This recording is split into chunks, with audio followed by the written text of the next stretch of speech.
Assalamualaikum warahmatullahi wabarakatuh. Selamat pagi anak-anakku, kembali bertemu dengan saya di pembelajaran biologi secara online. Tapi sebelum itu, marilah kita berdoa terlebih dahulu menurut agama dan kepercayaannya masing-masing. Berdoa dimulai.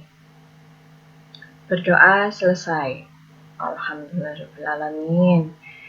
Semoga semuanya masih sehat ya di rumahnya masing-masing dan tetap menjaga kebersihan, tetap jaga jarak. Semoga nanti kita segera bisa dipertemukan di proses tatap muka langsung pada saat pembelajaran.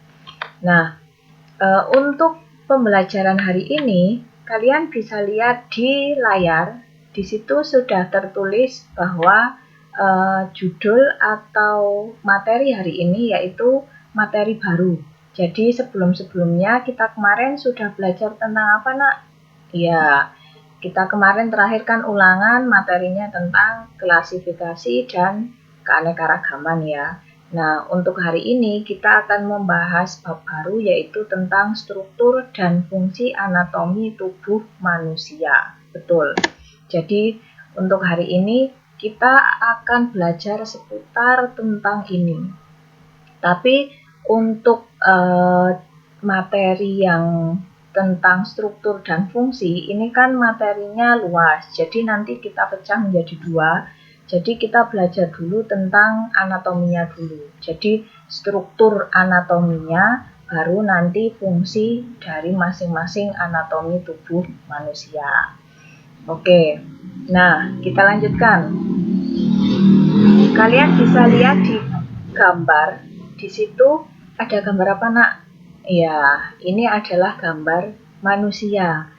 Kebetulan di sini manusianya itu sudah tergambar dan ada menunjukkan beberapa organ. Ya, jadi kalau yang bisa menebak itu berarti kalian sudah sedikit paham tentang organ-organ tubuh manusia. Kenapa kok kita mau mempelajari ini? Nah, jadi kita belajar dulu dari judulnya. Judulnya saja kita tadi kan ada struktur dan fungsi anatomi tubuh manusia. Nah, yang kita pelajari itu yang pertama struktur anatominya dulu. Jadi strukturnya. Anatomi itu kemarin ada yang tahu di ruang lingkup biologi kan kita membahas ada anatomi, ada morfologi, bedanya apa yo? Oke, jadi anatomi itu adalah bagian dalam tubuh, itu namanya anatomi.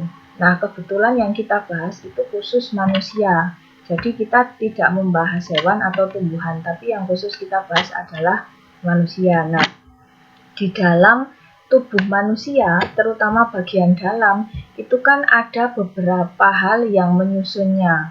Nah, susunannya itu kalau misalkan dilihat dari pertama, yang paling kecil yang ada di dalam tubuh itu ada namanya sel.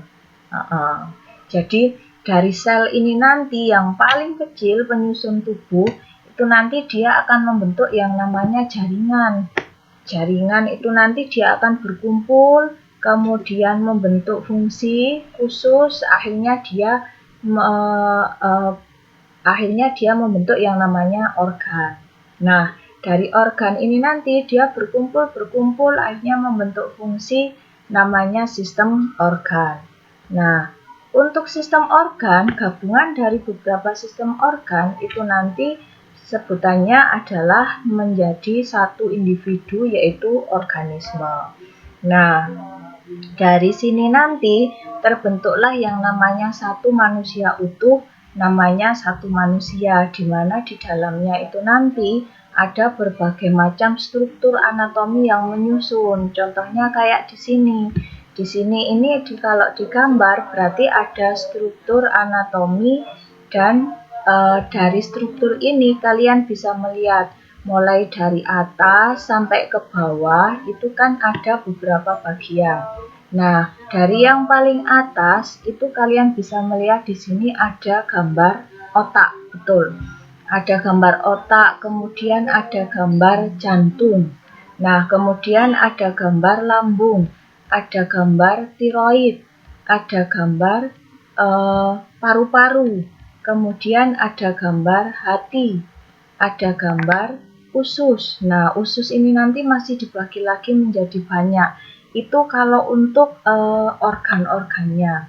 Nah, hari ini karena ini seputar tentang tubuh manusia, jadi kan semuanya itu tidak asing ya. Jadi kalian pernah melihat beberapa bagian-bagian itu, entah itu melihat langsung atau entah itu melalui gambar atau di video atau di film. Nah, untuk hari ini saya minta sebelum kita masuk ke materi lebih lanjut, silahkan kalian membuat peta konsep. Jadi saya ingin mengetahui kemampuan awal kalian tentang seputar anatomi tubuh manusia. Jadi di dalam tubuh kita itu kan ada banyak organ maupun sistem organ yang terikat di situ. Jadi kalian nanti bisa membuat peta konsep.